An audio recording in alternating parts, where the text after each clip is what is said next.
Bonsoir à tous et merci de nous être fidèles. Tout de suite le sommaire de votre journal. Nous irons à Panama City où Sa Majesté le roi Mohammed VI a été représenté hier par le chef du gouvernement Saad Latmani à la cérémonie d'investiture du nouveau président panaméen Laurentino Nito Cortizo. À l'issue de cette cérémonie, le nouveau président panaméen a reçu en audience le chef du gouvernement. Avec l'extension des nouveaux terminaux du port Tanger-Med, le Royaume consolide sa position en tant que porte d'entrée en Afrique pour les entreprises européennes et américaines, une plateforme logistique et industrielle à la pointe de la technologie.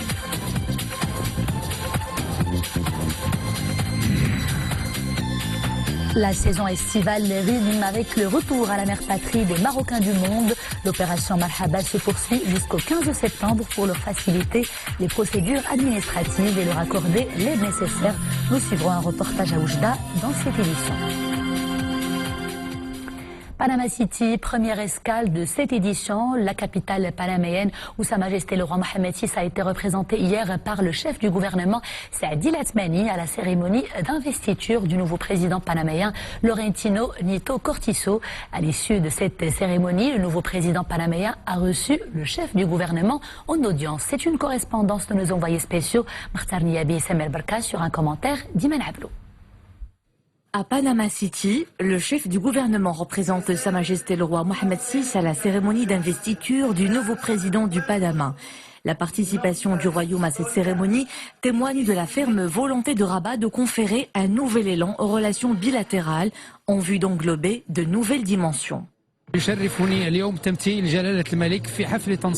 suis honoré de représenter Sa Majesté le Roi à cette cérémonie. C'est une occasion pour réaffirmer notre pleine volonté de renforcer les liens de coopération entre les deux pays et de les développer davantage sur les plans politiques et économiques.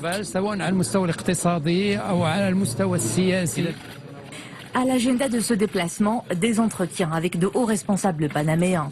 Saad Latmani est également reçu en audience par le nouveau président du Panama, Laurentino Nito Cortizo.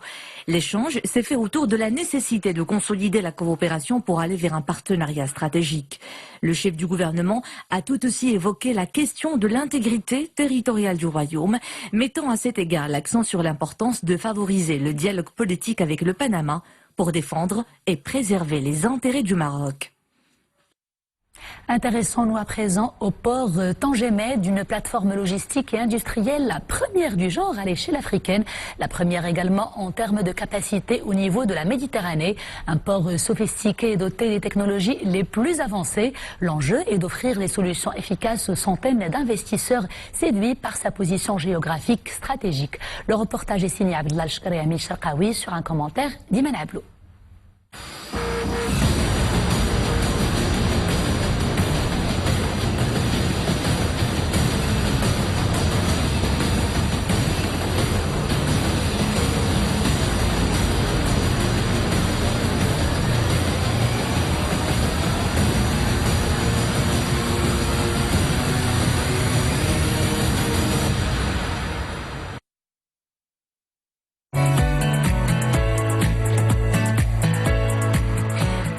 Géant est né, premier port africain pour les conteneurs, premier port en Méditerranée en termes de capacité. Le chantier prend une nouvelle dimension avec l'inauguration du port Tanger-Med 2. 9 ans de travaux, 4600 mètres de digues, 2800 mètres de quais, 26 milliards de dirhams d'investissement, une capacité de 6 millions de conteneurs. L'infrastructure portuaire devra se hisser parmi les 20 premiers ports à conteneurs à l'échelle internationale. Avec le lancement du port Tanger-Med 2, c'est une nouvelle ère qui s'ouvre pour le secteur portuaire marocain. L'extension de ce complexe permet au Maroc de régner en maître sur le transport maritime en Méditerranée et de s'arroger une grande part de marché sur l'Atlantique. Tanger-Med 2, c'est une capacité supplémentaire de 6 millions de conteneurs standards qui permet de tripler la capacité totale du complexe portuaire en la portant à 9 millions. Le projet s'agrandit à seulement 14 km à vol d'oiseau de l'Espagne, sur la côte méditerranéenne longeant le détroit de Gibraltar, par lequel passent près de 100 000 bateaux par an et ne transitent pas moins de 20% des échanges commerciaux mondiaux.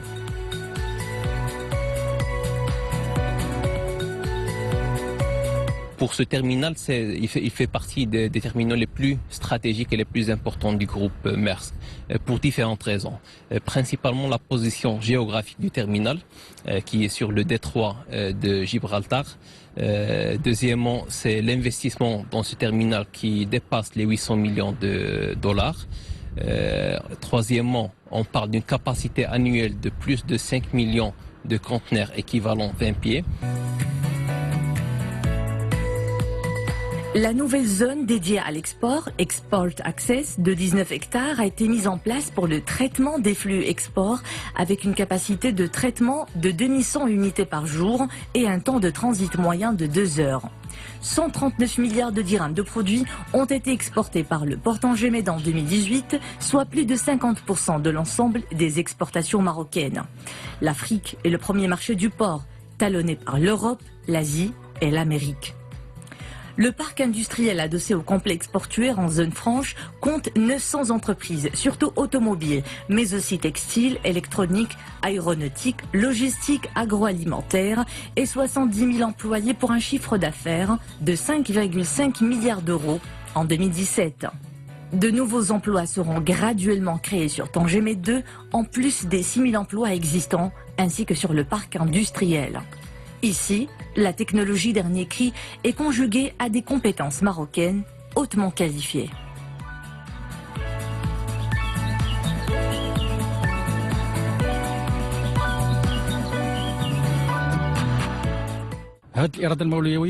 Ce projet est né d'une volonté royale, avec le souci de qualifier au mieux les cadres et ingénieurs marocains pour mener à bien les missions qui leur incombent. Le port Tanger-Med 2 est une structure moderne, incarnant une nouvelle génération de ports. Il dispose de quais profonds de 18 mètres pour la plupart, ce qui permet d'accueillir des navires de grande taille. Le projet voit toujours grand. À l'horizon 2025, un nouveau programme d'investissement de 9 milliards de dirhams sera déboursé pour renforcer la compétitivité logistique de Tanger-Med, de quoi positionner le Maroc comme acteur majeur dans les corridors logistiques mondiaux.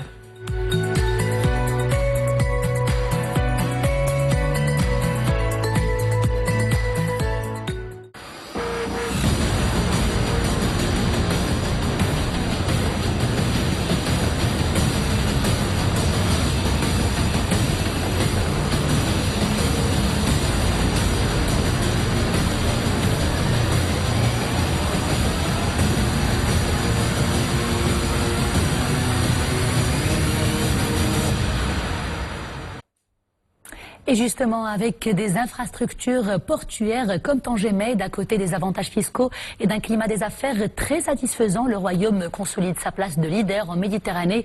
Il compte plusieurs partenaires stratégiques. Parmi eux, l'Espagne, premier partenaire commercial du Maroc. Rabat et Madrid aspirent à mieux pour prospecter justement de nouvelles opportunités d'affaires. Le forum d'investissement Rabat-Madrid s'est ouvert à Casablanca. Le point tout de suite avec Sarah Katir. Le Forum d'investissement et d'affaires Espagne-Maroc vise à promouvoir la rencontre entre les entreprises marocaines et la délégation de plus de 50 entreprises espagnoles qui vont explorer les opportunités d'investissement au Maroc dans de nombreux secteurs identifiés tels l'automobile, les énergies renouvelables, l'agroalimentaire ou encore le tourisme. On est une fois encore au Maroc pour la promotion des relations bilatérales maroco-espagnoles. Je suis venu à la tête d'une forte délégation d'hommes d'affaires pour identifier les opportunités d'investissement dans ce pays avec lequel nous avons des relations de fraternité.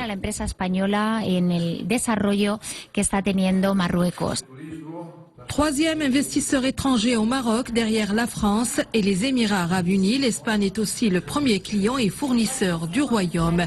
Une coopération que ce forum vise à renforcer davantage. Il y a plein d'opportunités ici, non? Il y a des secteurs très intéressants comme c'est le secteur de textile, l'automobile, l'aéronautique.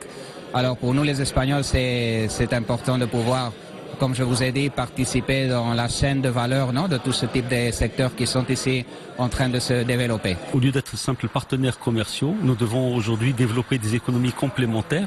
L'Espagne ne doit plus être regardée comme étant la frontière de l'Union européenne avec le flanc sud de la Méditerranée et doit développer davantage ses relations avec le Maroc pour aller dans le sens d'une compétitivité construite entre nos deux pays. Le forum de 2 jours se décline en 2 plénières pour présenter les atouts des 2 pays et des réunions B2B destinées à concrétiser les opportunités commerciales et d'investissement entre le Maroc et l'Espagne. À présent, ce drame survenu sur nos routes, il a coûté la vie à 2 personnes et on a blessé 25. L'accident de la circulation a eu lieu dans la nuit au niveau de l'autoroute reliant Casablanca à Mohamedia. Un autocar est entré en collision avec un véhicule léger qui était garé sur l'autoroute en raison d'une panne. Le conducteur de l'autocar et son assistant ont immédiatement rendu l'âme. Parmi les 25 personnes blessées, 3 sont dans un état grave. Ils ont été transférés au CHU Ibn Rushd de Casablanca pour recevoir les soins nécessaires. On ne le dira jamais assez, roulez doucement et redoublez de vigilance en cette période estivale de rush sur les routes. Et c'est le moment de parler football et comme chaque jour, c'est en compagnie de Boubker Benrabrit. Boubker, bonsoir. Bonsoir Nisserine. Alors Boubker, on commence naturellement avec ce sans faute de l'équipe nationale, les Lions de l'Atlas qui se sont imposés hier face à l'Afrique du Sud sur le score d'1-0, une réalisation de Mbark Bossofa après beaucoup d'ascenseurs émotionnels. Boubker. Le Maroc, bien sûr, en 8e de finale donc, 3e victoire d'affilée, on le répète, dans une Coupe d'Afrique, dans un premier tour de Coupe d'Afrique. Ça n'est jamais arrivé pour les Lions de l'Atlas. Les Lions de l'Atlas, donc en 8e, ils l'ont confirmé hier lors du 3e match du premier tour face aux Sud-Africains 1-0. La première rencontre entre le Maroc et l'Afrique du Sud, il faut le dire, remonte à la CAN 98 au Burkina Faso en quart de finale, quand les Bafana ont remporté le duel face aux Lions de l'Atlas 2-1, mettant ainsi fin à une longue domination des Bafana depuis 98. L'unique réalisation, tu le disais Nisrine, de la rencontre a été l'œuvre du milieu offensif Mbark Bossofa à la toute dernière minute, 90e. Le milieu de terrain des Lions de l'Atlas a été désigné d'ailleurs homme du match. C'est la 2e fois en cette CAN que Mbark Bossofa a été désigné homme du match par la Confédération africaine de football. Alors sur l'importance de ce premier tour et sur les prochains matchs, on écoute Mbark Bossofa ainsi que Faisal Fajr et le sélectionneur national Hervé Renard. On est des perfectionnistes, on n'est pas très content de notre première mi-temps, mais c'est bien d'avoir 9 points. Maintenant, c'est une autre compétition qui commence, il faut se concentrer sur des matchs à élimination directe, ça va être différent. La première mi-temps a été un peu difficile à gérer, mais en deuxième mi-temps, les choses ont beaucoup changé et évolué. On a développé notre jeu et raté beaucoup d'occasions, certes. On a inscrit notre but en dernière minute de jeu. On a explosé notre joie après le match de la Côte d'Ivoire, mais alhamdoulilah, on a gagné ces 3 matchs. Comme j'ai dit auparavant, il n'y avait pas de match facile ou difficile. On a su remporter le match, alhamdoulilah. L'essentiel, Boubker, c'est qu'on s'était rattrapé pendant cette seconde partie et que l'on a marqué et arraché les 3 points pour rester en tête de liste, Boubker. Et cette victoire, cette qualification au 2e tour et le fait que l'on soit premier du groupe, ça a suscité naturellement des scènes de liesse et de joie auprès de nos supporters en Égypte. Les supporters qui sont très nombreux à faire le déplacement au Caire et qui ont suivi tous les matchs, tous les 3 premiers matchs du Maroc, une ambiance de fête dans les rues du Caire parce que on a terminé premier, on a gagné l'Afrique du Sud, mais également parce qu'on espère, tout le monde espère, ramener le trophée au Maroc. Ça sera pour la 2e fois après 1976 à Addis Abeba. On écoute l'ambiance.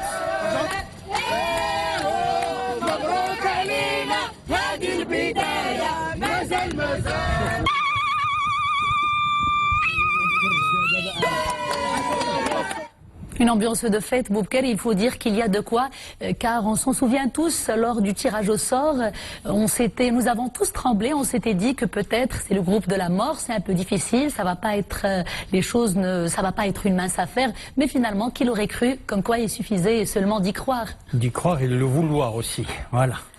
Alors, pour le classement lycéen, au terme de cette troisième et dernière journée du premier tour de la CAN, le Maroc porte son actif à 9 points. 3 victoires, dominant ainsi de tête du classement du groupe. La Côte d'Ivoire, qui a surclassé la Namibie sur le score de 4-1, occupe la deuxième place avec 6 points et accompagne le Maroc en huitième de finale, devant l'Afrique du Sud 3 points et la Namibie 0 points.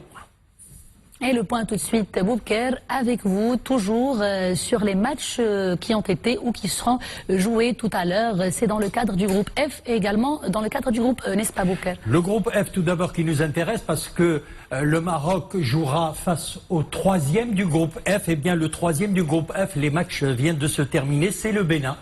Le Bénin qui a fait match nul donc face au Cameroun, et le Ghana qui a pris le meilleur donc aujourd'hui face à la Guinée-Bissau 2-0. Et puis ce soir à 20h dans le groupe E, l'Angola affronte le Mali et la Mauritanie joue la Tunisie, toujours dans le groupe E.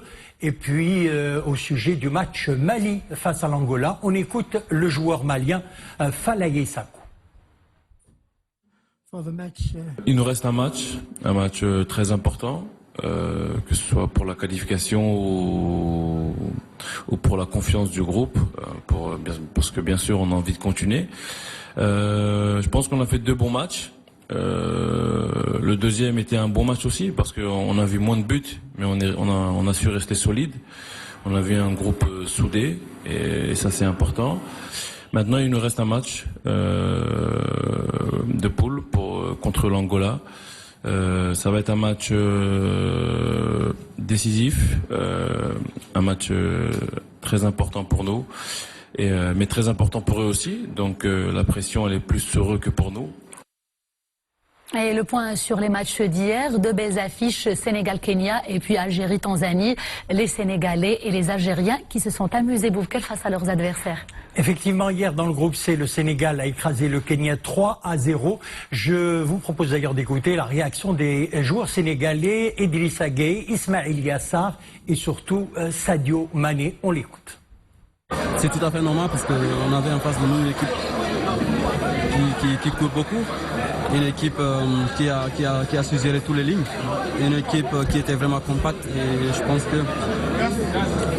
en seconde période on a essayé de foncer les lignes, surtout de se donner les passes sur les lignes et on s'est créé pas mal d'occasions et au final on a marqué 3 buts à tir et je pense qu'on mérite de gagner. On savait que le Kenya allait tout faire pour nous mettre en difficulté, rester en bloc et essayer de jouer en contre-attaque, mais voilà, on leur a pas donné des opportunités. Aujourd'hui, on est content, on a gagné 3-0. Maintenant, on va bien se reposer pour le prochain match. On a été patient parce qu'on savait que c'était une équipe qui était bien organisée et eux aussi, comme je l'ai dit à l'instant, ils jouaient aussi leur qualification. Donc avec un match nul, ils étaient qualifiés. Donc voilà, on savait que ça allait être long à se dessiner. On a pris notre temps et on a marqué 3 buts, même si on sait qu'on aurait pu marquer plus de buts, mais j'espère les garder pour les prochains matchs. Voilà, bravo Sénégal. Groupe C toujours, l'Algérie, tu le disais, s'est imposé facilement face à la Tanzanie, 3-0. Les Algériens qui étaient en forme. Moi, c'est un match franchement qui m'a régalé en voyant Slimani qui a cédé sa place de passeur, on va dire, à Ounès qui a repris sa casquette de buteur. Et c'était très très agréable, Boubacar, à voir. Boubacar, le football, c'est votre dada. Le football, comme on le sait tous, il est riche en lexique, en jargon, on va dire, avec des expressions empruntées des langues espagnoles et anglaises. Et on aura l'occasion pendant toute cette CAN, pendant toute cette chronique, de revenir chaque jour sur quelques-unes. Et commençons avec le terme hold-up, Boubacar. Qu'est-ce que ça veut dire? Alors, on termine donc notre rubrique avec le jargon du foot, hold-up. C'est une victoire pas méritée. Qu'est-ce que cela veut dire? C'est quand l'équipe domine et que l'équipe adverse, à la dernière minute de jeu, n'a pas très bien joué, mais arrive à scorer et gagner le match. Ça s'appelle un hold-up. Il y en a tellement eu, Boubacar, pendant cette Champions League cette Effectivement. année. Et puis un autre Boubacar, c'est Arconada. Alors, Arconada, faire une Arconada, c'est employé lorsque le gardien de but se couche sur la balle, mais que le cuir lui glisse sous le corps, terme qui fait référence d'ailleurs au gardien espagnol Luis Arconada, très connu, auteur d'une erreur semblable lors de la finale de l'Euro 1984 sur coup franc, c'était coup franc de Michel Platini. Une anecdote historique désormais dans les annales du football, Boubker, et de son lexique. Merci et à demain pour une nouvelle chronique et un nouveau lexique. Merci Boubker. Et on poursuit avec la page monde de ce journal. 9 personnes ont été blessées aujourd'hui dans une attaque menée par les rebelles Houthis yéménites contre un aéroport civil dans le sud de l'Arabie Saoudite. Il s'agit de l'aéroport d'Abha. L'information est donnée par la coalition militaire dirigée par Riyad. Le mois dernier, une attaque similaire avait visé ce même aéroport. Elle avait fait 27 blessés et provoqué des promesses de riposte très sévères de la coalition militaire dirigée par Riyad. Après une nuit de marchandage stérile, les dirigeants européens toujours divisés sur le choix de la nouvelle équipe amenée à diriger l'Union européenne. Au 3e jour de leur sommet à Bruxelles, ils doivent trouver un terrain d'entente pour éviter les attaques des populistes. Ces derniers critiquent, je cite, l'image d'une Europe profondément divisée et sans gouvernail. Cap sur Hong Kong où des milliers de manifestants ont investi aujourd'hui encore les rues pour protester contre le gouvernement pro-Pékin. La police a dû recourir à l'usage extrême de la violence pour disperser les manifestants qui ont occupé et saccagé le Parlement de l'ex-colonie britannique. Un défi sans précédent à l'autorité de Pékin. Le pays craint un embrasement dans toute la région. Retour chez nous, c'est l'été, une période marquée par le grand retour de nos compatriotes établis à l'étranger. Pour que leur voyage se déroule dans les meilleures conditions, l'opération Marhaba les accompagne cette année encore.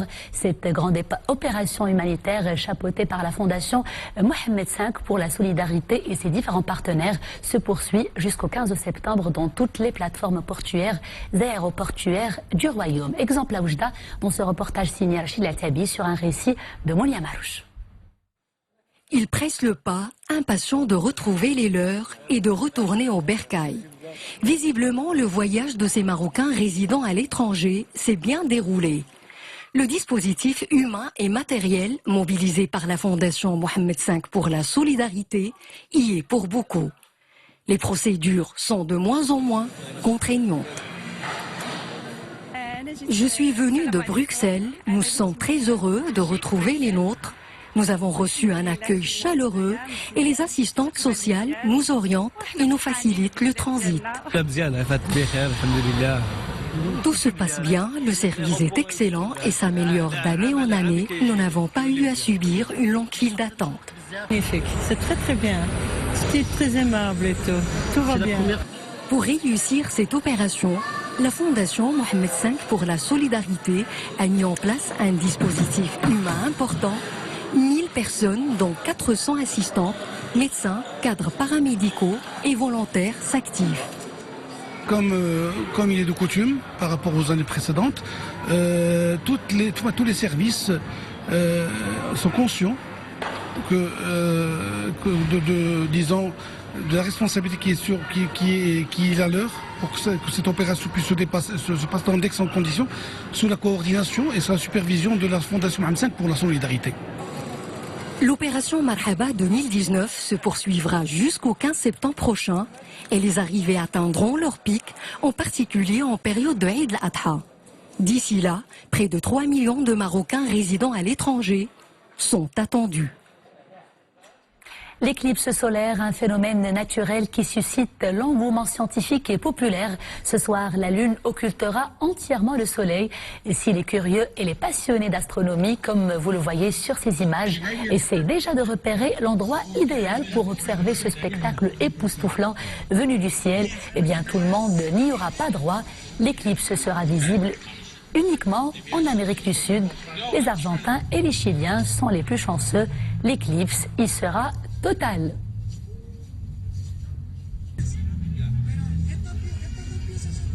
Et c'est la fin de ce journal. Merci de l'avoir suivi. À 21h, vous avez rendez-vous avec Qais Mohsin pour Ara Issia. Quant à moi, je vous dis à très bientôt, toujours avec grand plaisir.